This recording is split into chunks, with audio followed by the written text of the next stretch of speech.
Question number 102 है कि let f1x and f2x be a solution of the differential equation d f1 upon d x equal to sine x और d f2x upon d x equal to cos x. f1 और f2 क्या है, इस differential equation के दो solution है, ठीक है। Such that f1 pi by two equal to zero and f2 zero equal to zero आपको गिवन है।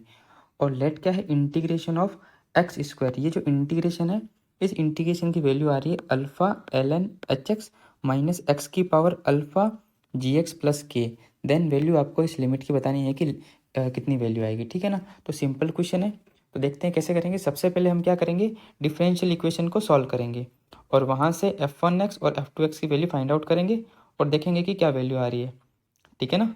तो देखो, सबसे पहले जो हमारे पास डिफरेंशियल इक्वेशन है वो क्या है, D f1x over D x equal to sine X, ठीक है। तो इसको सॉल्व करते हैं, बोथ साइड आप इंटीग्रेशन कर दो तो कितना हो जाएगा, ये हो जाएगा f1x। जैसे इंटीग्रेशन करेंगे तो f1x आएगा, साइन एक्स का कितना होता है minus cos x plus c1, ठीक है। तो हम इसमें वैल्यू पुट करते हैं इनिशियल कौन सी, पाई बाई टू। जैसे x की वैल्यू पाई बाई टू रखी, cos pi by to zero plus c1 और f1 पाई बाई टू की वैल्यू गिवन है जीरो, तो यहाँ से c1 की वैल्यू कितनी आ गई, ज़ीरो। तो f1x हमारे पास क्या आ गया, f1x आ गया माइनस का कोस एक्स, यहाँ तक ठीक है। अब हम निकालते हैं f2x की वैल्यू, यानी D f2x upon d x, इसकी वैल्यू गिवन है कितनी, कोस एक्स। तो सेम बोथ साइड इंटीग्रेशन करो। जैसे इंटीग्रेशन करेंगे हमारे पास f2x कितना आएगा, f2x आएगा साइन एक्स प्लस c2 और हमको इनिशियल वैल्यू लगाएंगे f2 zero equal to sine zero कितना होता है जीरो प्लस c2। तो f2 जीरो की वैल्यू जीरो गिवन है, तो जीरो इक्वल टू c2 की वैल्यू जीरो आ गई, यानी f2x कितना आ गया, f2x आ गया साइन एक्स। ये दो वैल्यू हमारे पास आ गई, फंक्शन f1x और f2x की वैल्यू। अब बस वैल्यू पुट करनी है इंटीग्रेशन में, हमें इंटीग्रेशन ये गिवन है तो इस इंटीग्रेशन को ले लेते हैं यहाँ से, ठीक है। अब इसकी वैल्यू हमको निकालनी है, बस सिंपल सा क्वेश्चन है। तो ये हो जाएगा, अब इस इंटीग्रेशन में हम वैल्यू पुट आउट करेंगे तो देखो ये हो जाएगा equal to integration of X square और एक्स f1x कितना है, f1 है आपके माइनस कॉस एक्स, तो पॉजिटिव हो जाएगा। तो ऊपर जाएगा तो कितना हो जाएगा, ऊपर जाएगा तो ये हो जाएगा सेक स्क्वायर एक्स, ठीक है। और माइनस f2x कितना है साइन एक्स और f1 कितना है माइनस कॉस एक्स, यानी ये प्लस का हो जाएगा कॉस एक्स। और डिवाइड में कितना है x into f2 upon f1 कितना हो जाएगा टेन एक्स, ठीक है। यहाँ ध्यान रखना, यहाँ माइनस है, क्वेश्चन में थोड़ी मिस्टेक है, यहाँ माइनस है तो प्लस का हो जाएगा ये प्लस वन, ठीक है यहाँ तक, इंटू डी एक्स। अब इसका इंटीग्रेशन आपको करना है तो इसको मैं लिख देता हूँ ऐसे, X square X sec square X plus ten X और डिवाइड में कितना आ जाएगा, ये डिवाइड में आ जाएगा इसका होल स्क्वायर भी है, ये हो जाएगा X ten X plus one का होल स्क्वायर डी एक्स। इसका इंटीग्रेशन करना है। इसका इंटीग्रेशन कैसे करेंगे, आइलेट रूल से, इसको फर्स्ट मानेंगे और इसको सेकंड।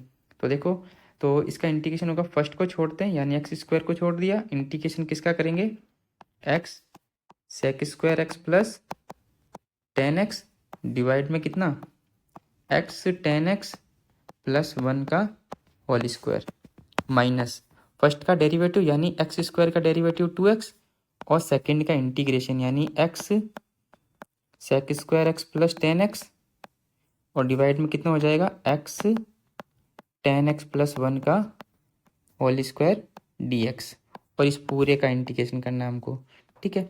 तो हम क्या करते हैं, सिंप्लीफाई पहले इसको लेते हैं ना, इसका इंटीग्रेशन कितना होगा। तो देखो ध्यान से, इसको मैं ले लेता हूँ I1, कितना integration of X sec square X plus ten X divide में कितना X ten X plus one का होल स्क्वायर डी एक्स। तो यहाँ से इसमें मैं एक्स टेन एक्स को देखो टी मानता हूँ प्लस वन, इसको जैसे ही मैंने टी माना तो डेरिवेटिव करेंगे, तो एक्स को छोड़ा टेन एक्स का sec square X plus ten X को छोड़ा तो एक्स का वन और वन का तो जीरो हो गया, D x equal to dt। देखो ये ऊपर वाली पूरी टर्म बन गई, यानी I1 की वैल्यू कितनी आ गई, इंटीग्रेशन ऑफ 1/t² dt, यानी इसकी वैल्यू कितनी होगी -1/t + c। ठीक है, तो इंटीग्रेशन हो जाएगा -1 कितना x tan x + 1। यहाँ तक समझ में आ गया। अब बस I1 की वैल्यू हमने निकाल दी, यहाँ पुट कर देते हैं। देखो ये भी I1 है पूरा, तो इसकी वैल्यू पुट कर देते हैं। तो इंटीग्रेशन बनेगा x², इसकी वैल्यू आई थी -x tan x + 1 और माइनस, और देखो ये माइनस और ये माइनस, ठीक है, यहाँ पर ये माइनस और ये माइनस दोनों हो जाएंगे प्लस, तो यहाँ आएगा plus integration of 2x/x tan x + 1 dx। ठीक है, अब इस इंटीग्रेशन को सॉल्व करना है, सिंपल, tan को साइन और कोस में कन्वर्ट कर दो, तो ये हो जाएगा x² tan x + 1 प्लस 2 बार आ जाएगा x डिवाइड में कितना x, tan को करेंगे साइन अपॉन कोस, तो यहाँ हो जाएगा साइन x, और एलसीएम लेंगे तो यहाँ आएगा कोस x, ऊपर भी आ जाएगा कोस x।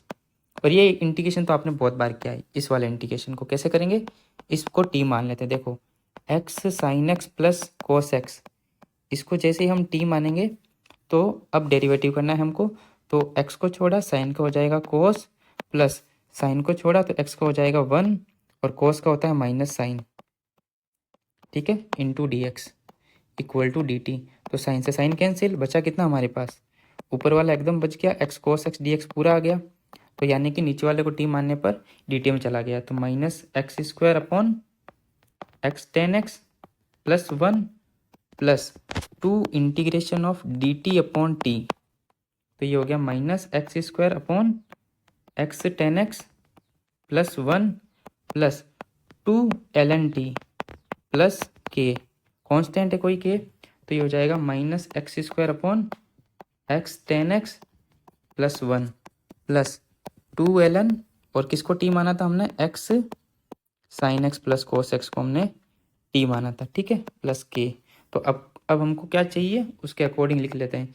इसको लिखा था 2 ln x sin x + cos x और minus x² x tan x + 1।